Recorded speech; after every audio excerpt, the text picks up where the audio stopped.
Broadcasting.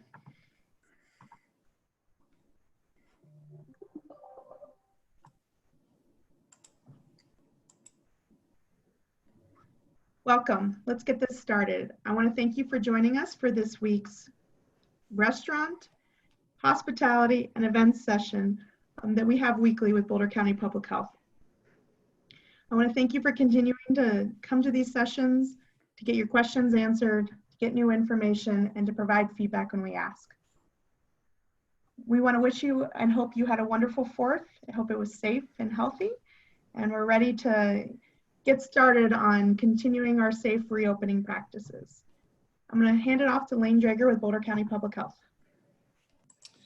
Thank you, Corinne. Thank you, everyone, for joining. We're going to, again, go back through all of the stuff we've been covering on a weekly basis and make sure to have plenty of time for you for question and answer. But this is our rough agenda of what we're going to focus on today.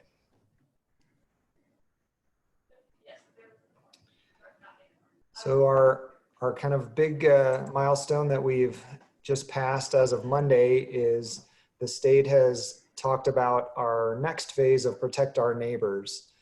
And while they've talked about it, we have not seen actually all the final details of what Protect Our Neighbor looks like.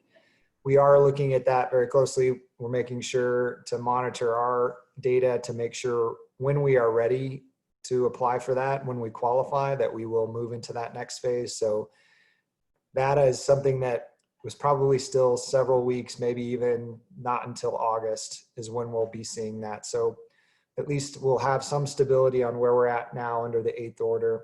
So again, we'll be in the safer at home for still some time. So the kind of the long run, still that there'll be some version, whether it's Protect Our Neighbor. Hopefully we don't have backslides like the outbreak we saw at the beginning of June, until we really have something in our community like a vaccine or treatment that is providing that immunity for us. So we're still many, many months before things change to something different. The other big piece related to our face coverings is that is going to be something, again, that will be part of our kind of normal operation again for a long time. So we have extended our ordinance until we no longer need it. And it's really important that people are doing that, especially when they're not able to maintain at least 6 feet of distance. We really want to make sure that you're able to look at the activities people are doing and really focus on things that are not as high risk. And that's a really important piece. And really, again, making sure that you're controlling what you can control. So you can control yourself and making sure you're wearing masks. Mentioned this already. We did also, we also want to make sure, depending on where you're at in Boulder County, that you're aware of any of the other local municipal ordinances that might be in place that may also be stricter. We also have the resource, that link, when you get the PowerPoint is a script that can help you talk to patrons if people are showing up without masks, so that it's an opportunity for you to have hopefully a non-confrontational way to really make sure that they understand why that's important.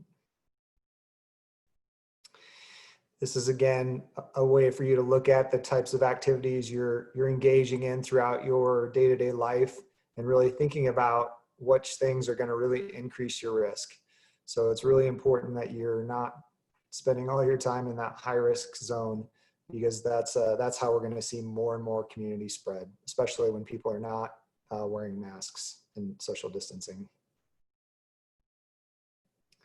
Again, we have these list of resources on our website, as well as strong links to the state site that has pretty much everything you're going to need to know by sector.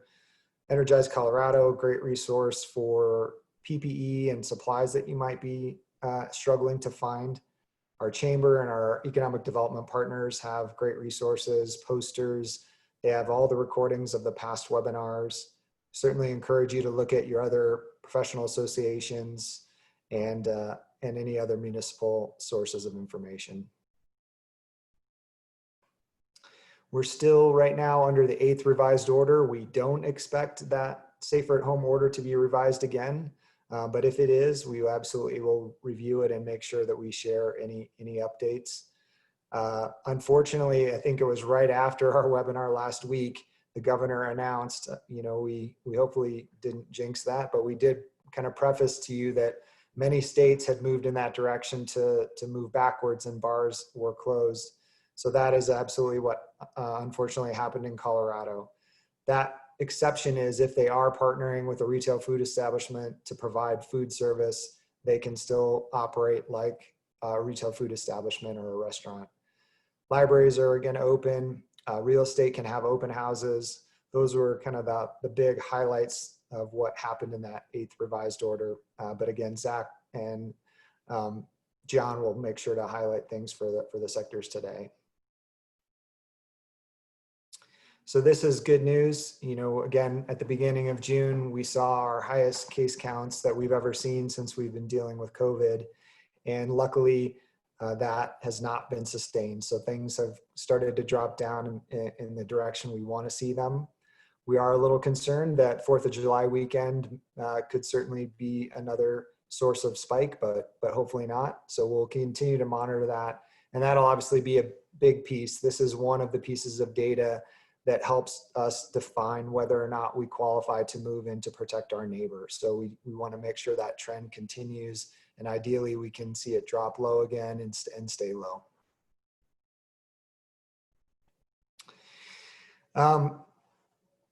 Again, that next phase is something that we'll likely see maybe near the end of the month, beginning of August. So we'll have plenty of time to update everybody well before that comes. This is something that we will be applying for. It is not something that businesses need to submit applications or submit requests that you want us to move to that phase. We're very aware that our business community wants to have as much opportunity as possible, and we also want to make sure to support that in as safe a way as we can. So I'm going to hand this off to my partner, Zach, and he's going to talk about some of the pieces of the food service resources. Hi, everybody. Welcome again to another week of updates. So handling food service, I just want to go over real quick. We talked about this last week. The best resources, most up-to-date things that you can find are going to be on the state's website. So I just put this link up again. It's Safer at Home Restaurants and Food Services. And there have been some changes since last week, as Lane mentioned. The big change is that bars closed. What hasn't changed is what you see here on this page, is that restaurants are open at 50% or 50 people, whichever is fewer, just as long as that those tables are 6 feet apart. Extra large venues stays the same as last week, where they just asked if you have more than 7,200 square feet and you want more than 50 patrons in your indoor space, that you use the calculator for indoor events. And we will probably show you that at the end, Q&A, if you have any questions on the calculator and how that works. We covered that a little bit last week, but we can talk about it a little bit more this week. And then another big piece of it's not a change, but they've really highlighted it at the state, is that only bar seating that's allowed would be when the bar is not being used for food or drink. Or there's a clearly designated space and separated section between patrons and that bar service, so the food and drink service. So as I stated, bars and breweries that do not serve food from a licensed retail food establishment are now closed to in-person service. But what the allowance is if a bar or brewery would like to continue that in-person service, they just have to adapt and operate like a restaurant. So they need to either team up with a retail food establishment, or if they already provide food from their licensed kitchen, just continue to do so. But adapting to operate like a restaurant is meaning that it needs to follow all those requirements that are listed on that previous website link that I gave you. So it's pretty lengthy, and the big thing there would be it's sit down only, that we have table service, and there's just no congregation of any sort that you would typically see in a bar. So there's some details here about what those allowances are if you would like to meet the in-person service for a bar or brewery. But it's also encouraged that they can continue to operate the to-go and curbside service. And we're talking about those like cocktail kits and beer sales. So that is still allowed under this 8th revised order. Performers and competitors, we've talked about this for a couple of weeks in a row, but we continue to get questions on the performers. One piece of contention is this asterisk that we continue to see in the guidance that says performers must be a minimum of 20 feet or 25 feet distance between the patrons, inside or outside. We know that, but this asterisk, we continue to look for details on what that means. So in the order, we have yet to find what that asterisk applies to. So if anyone knows on this call, please feel free to reach out, but we're still looking into that. Some other details for performers and competitors or anything, entertainment wise, is these participants should be getting a symptom check just as any other employee in your restaurant would. Where necessary, but the state has recommended installing barriers to minimize any travel of aerosols. Physical spacing between those performers on stage. So not only with the patrons, but with band or entertainment performers as well. So the other piece would be that these performers should use a separate entrance or exit than general patrons. And they're not included in your capacity limits, those indoor capacity limits, so long as they don't join that patron area. So keep your distance of 25 feet and they won't be included in your capacity limit. And then if you are implementing any type of karaoke, we've heard that there's been some karaoke is kicking up. Those like high touch areas, microphones, instruments, props, things like that need to be disinfected between use. So between each individual that comes up. That is one of the riskier pieces of this allowance. So just keep that in mind. That is a potential for some spread. So make sure that those are disinfected often. All right, moving on. Now I'll just pass it on to John. Thanks, everyone, especially Zach. So this short-term rental guidance hasn't really changed. It's been consistent over the month of June, but we'll go over it one more time just in case there's anybody new to this call. The basics are that the owner is responsible for ensuring that the property is properly cleaned and sanitized between guests. If you can remove some of those soft objects that are difficult to clean, that's preferred. Really, if you can, one of the best things you can do is avoid scheduling back-to-back stays and try to keep that 24 hours in between guests. That's for two reasons. One, to make sure that the property, really it's to make sure that the property is properly cleaned and disinfected. So you're not rushing through that just to get to your next guest, that there's enough time to actually do a thorough deep cleaning like you need to before the next guests stay there. And then also, if possible, to provide a no contact check-in, or at the very minimum maintain 6 feet of social distance, and inform guests of the mask order that's still required here in Boulder County. There's a lot of guests from other places that may or may not have those mask orders in place. So just reminding them that here in Boulder County, that of our face covering order. And then the more detailed guidance for short-term dwelling units can be found at the state's website, as well as some on the CDC's website. So we'll jump back into events. So as I talked about when I was last on the call 2 weeks ago, events mean a whole bunch of different things. It means life rite ceremonies, things like weddings, funerals, bar mitzvahs, graduations, those kind of things. It means a wedding reception. It means a whole host of things. And so I'm going to start with the things that kind of apply to all events, and then kind of go into some things that are more specific. In this presentation, we have links to state and county, the most recent state and county guidance. But I'll breeze over some of that right now. So number one, if somebody's sick or feels like they're sick, or they were just in an area of high risk, maybe traveling in an airport or something like that, please ask them to remain at home. And same with vulnerable individuals, they really need to remain at home. And face coverings are required, except in medical conditions. Really need to see those face coverings on. And then what you need to plan for your event or your event space, have a plan for what's your symptom screening protocol. How are you going to take people's temperatures or ensure that they're not feeling the symptoms of COVID? How are you going to clean the high touch surfaces and bathrooms? And how are guests going to arrive and maintain social distancing throughout arrival and departure? And how are you going to manage so that there's not a huge bottleneck at one portion and a place where people could congregate? And then collecting contact information. So this could mean a lot of different things. I know, open houses for real estate are now in with indoor events. So collecting contact information could be as easy as just having a sign-in sheet to say, hey, Bob was here and this is his phone number. It could be RSVPs, it could be ticket sales, it could be a lot of different things.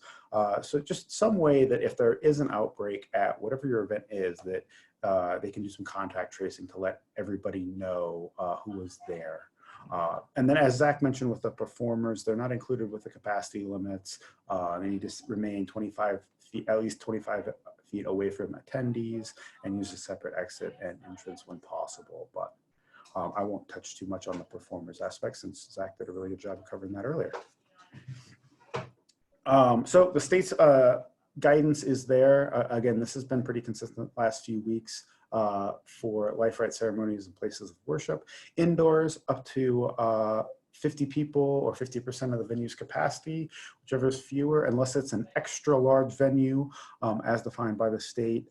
It can have up to 100 people. Really, the social distancing calculator is going to be your main tool to determine how many people you can have in a given venue.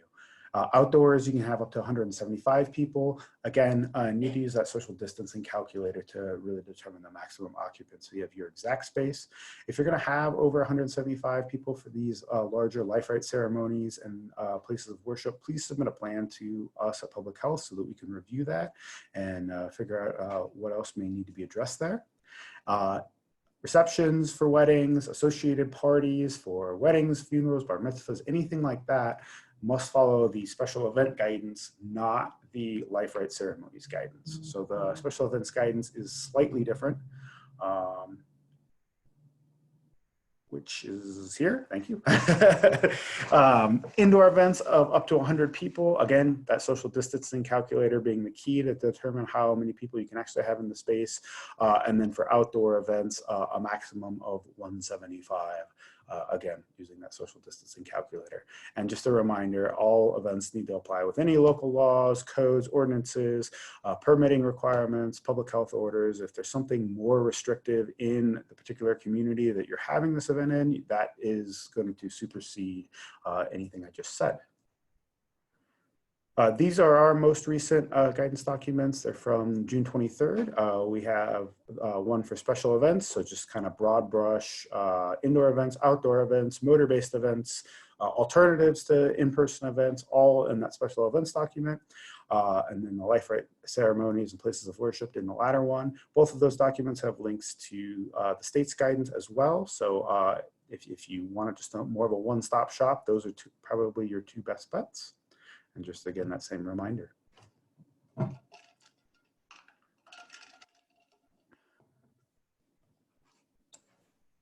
So here's just a summary again of the weekly webinars or office hours that we've been hosting. So you're at the 1 o'clock session. We have 3 more still this afternoon, and then we have our Spanish session Wednesday evening.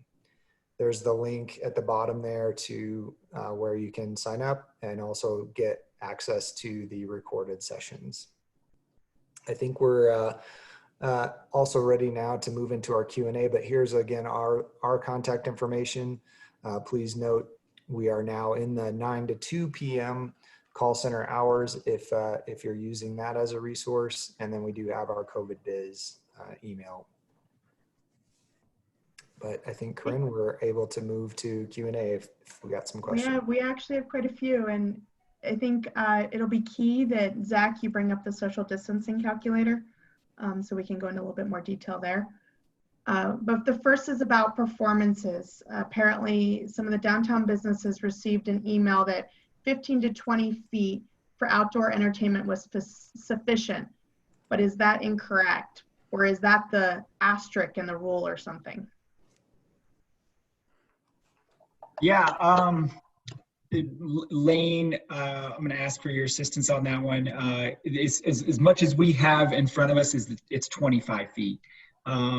Yet to find out what that asterisk applies to, it's not found in the order. And we've combed through it quite a bit.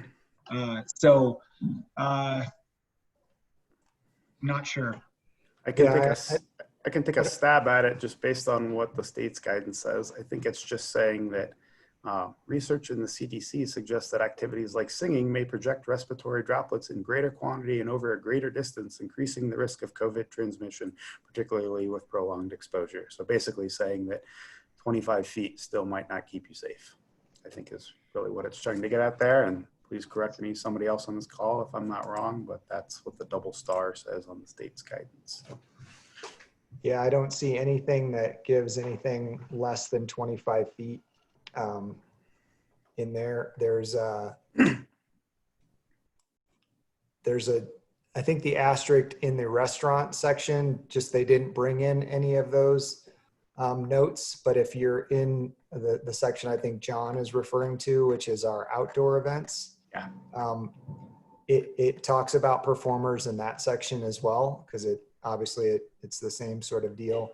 And John just shared what those asterisks mean, where it's just talking about CDC information, and then again concerns with people being closer when there's certain activities like singing, which are going to project things. So I don't know where that came from the municipality, but they certainly cannot be less stringent than the state requirement. So the one 25 feet.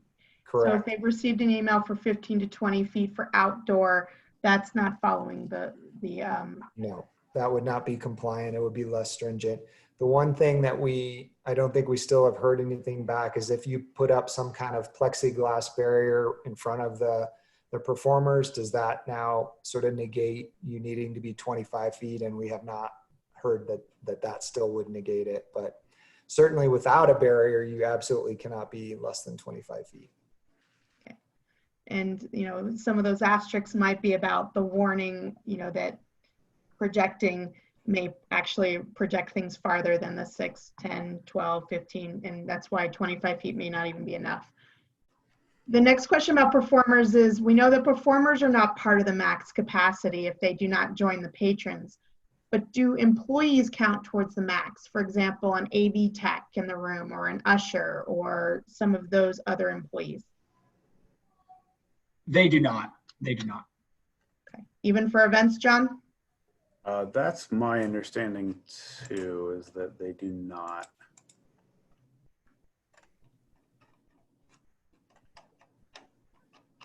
Okay, so now we're talking about the social distancing calculator.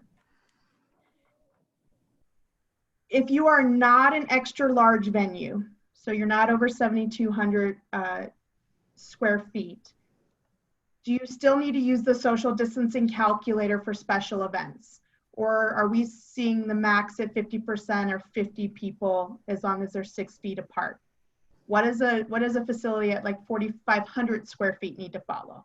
So all events, all life right ceremonies, everything need to use that social distancing calendar.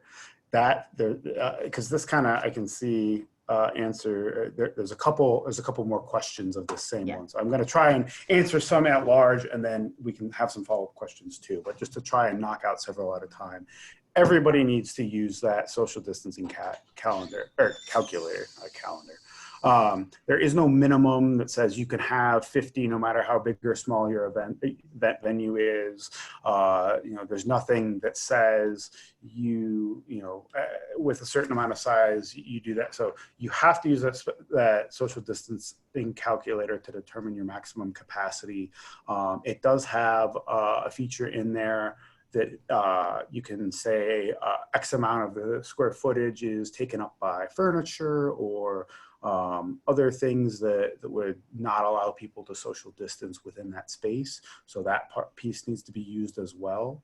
But there is nothing that says you can have just 50 people outright. You have to use that social distancing calculator to determine how many people is appropriate for your space, either indoors or outdoors. Okay, so this is for events, and the 7,200 square feet for like large venues and restaurants, that 7,200 square feet doesn't include, that's just square feet, and then you go into the calculator and you figure out your usable square feet. Correct. By removing the amount of room that's taken up by tables and so forth. So maybe Zach, you can click on the social distancing calculator and show that. So, let's say just let you know that the way the math works, 7,200 square feet, and you have nothing blocking any of those 7,200 square feet is going to tell you can have 50 people. So, so that's again giving those 144 square feet per person. The one sort of difference with restaurants that are not an event, if they're just dining, now you're looking at the tables with no more than 8 people at the table, and then the tables have to be spaced so that the patrons are 6 feet apart. So that potentially could give you a little bit more in the same square footage. But once you're doing any kind of activities and it's now under the event, you need to look at your space to figure out what your maximum can be. Okay. So all events need to use the social distancing calculator. The initial square foot, that's 7,200 square feet, is the size of the facility, and then you remove the space. It's a restaurant, it's going to follow the restaurant guidance, and events everybody needs to use this square foot calendar. And it is set up to be 144 square feet per attendee. And Zach, if you want to go back to the picture, maybe John or Zach or Lane can explain why it was set up at 144 and not 36 square feet. Yeah, I can take a stab and then Lane jump in if I stumble or say something wrong. But essentially, if you look at the picture on the left on the screen here, if everybody has 6 feet of distance, that's assuming that everybody's going to be marching together like a group of soldiers, and nobody's going to be deviating from that at all, which is very unrealistic in the real world. So that 144 square feet per attendee allows for people to move in all directions while maintaining that 6 feet of social distancing at all times. Whereas on the picture of the left, as soon as anybody moves off of that 6x6 grid, they're no longer maintaining that social distancing anymore. Okay. Yeah. So therefore, the 144, we did get a comment that some of the surrounding counties have gotten variances to allow more guests and are closer to that 36 square feet as opposed to the 144, according to this question. Maybe Lane, you can talk about the status on the variance again and where that stands, whether or not Boulder County would qualify. Where are we on the variance? So at this point, I think the intent is to move to protect our neighbor rather than a variance, because protect our neighbor is giving the flexibility that the variance would have given. So once we qualify for that, we would do it. That being said, I'm not sure it's going to change dramatically. We would not support, I think, looking at the pictures there on the left versus the right, we would not want to see people 6 feet apart in a large indoor space that's not going to allow for adequate social distancing. So we would be unlikely that we would move in that direction. And I guess the other piece I wanted to, again, I know this gets really challenging between events versus a true restaurant where you're only sitting at tables and dining.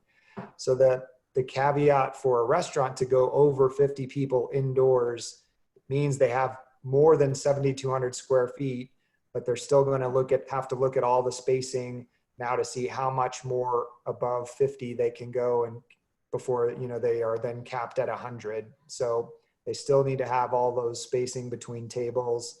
And then you're going to start to look at your adequate space using some of those other tools, but you need at least 7,200 square feet of usable space to consider going above that 50. Okay. So the question then comes, why do restaurants only need 6 feet between tables, but events are required to have 12 feet, have this 12-foot perimeter around people? So the pictures here on both scenarios are looking at people walking around. So this is not the scenario in a restaurant. So the intent is you arrive, you're seated by a hostess or something. Now you're staying at your table, except if you need to go to the bathroom, when you need to put your mask back on and follow social distancing. Whereas an event, people could be moving around, going wherever for whatever the event activities are. And we want to have more space for them to move around. So once people are seated, they're maintaining that 6 foot of separation between those dining parties. So we have it. We can then actually add more people into a space that if it was just being used for event would not allow for that many people. So we're always focused on having appropriate social distancing. And when people are seated, or like at a graduation ceremony, again, there's not movement there, so we can start to look at what's a reasonable amount of spacing between seats so that groups can maintain social distancing. So John, just to clarify, if it's an event that's acting like it's maybe a wedding reception where it's a sit-down dinner and you've put your family together at a table and those tables are spaced 6 feet from another table like a restaurant, then they're kind of operating a little bit more like a restaurant where they're grouping family members at a table, and then there's another table, or do they need to space those tables 12 feet? That's a good question. I'll see if I can get that answer real quick. I'm not sure off the top of my head. So I think I can answer that. So Thanks, once you're operating like a restaurant or offering food service, you follow the restaurant retail food service requirements. And again, it's so that the patrons are at least 6 feet apart between adjacent tables. So you can't just separate the tables by 6 feet and then add 2 chairs back to back, and now people are sitting 2 feet apart. So you can't overpack tables into a facility either. Okay. So, for example, a 4,500 square foot facility with 10% furniture can now have a max of 28 people according to the calculator.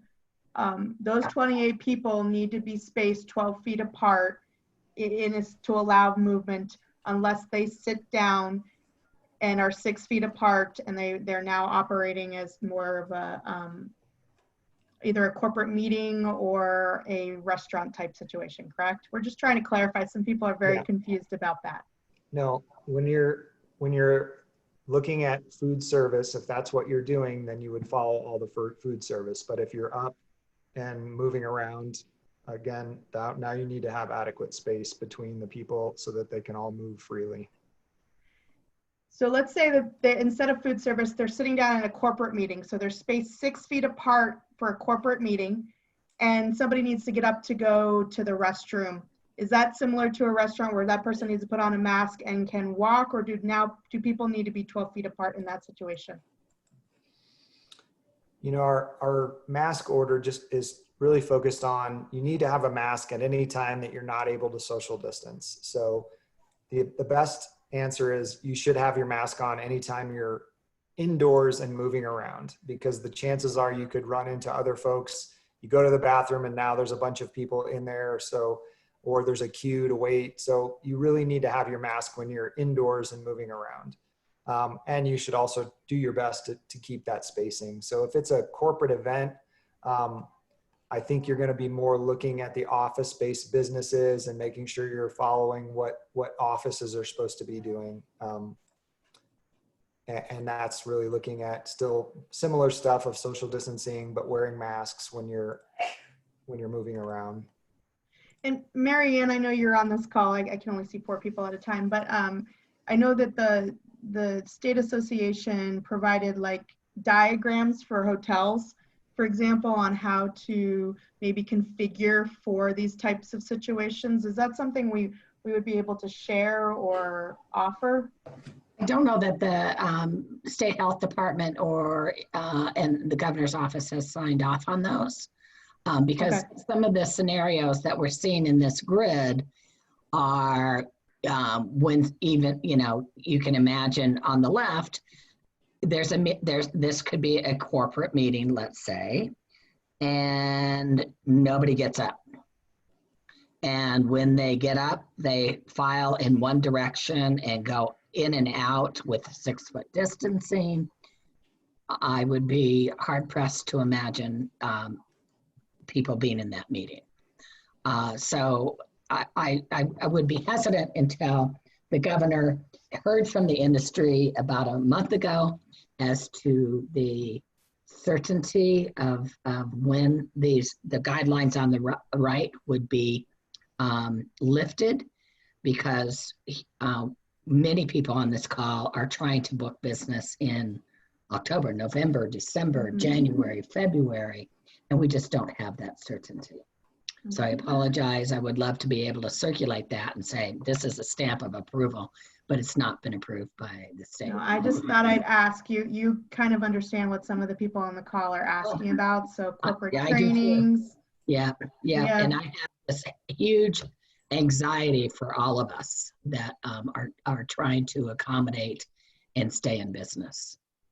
But I don't, you know, we're still functioning in our current reality.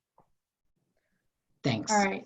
So, you know, I think a lot of the questions were around the social distancing calculator, and I know there is some confusion, but use the social distancing calculator. That'll give you your number. They need to be spaced.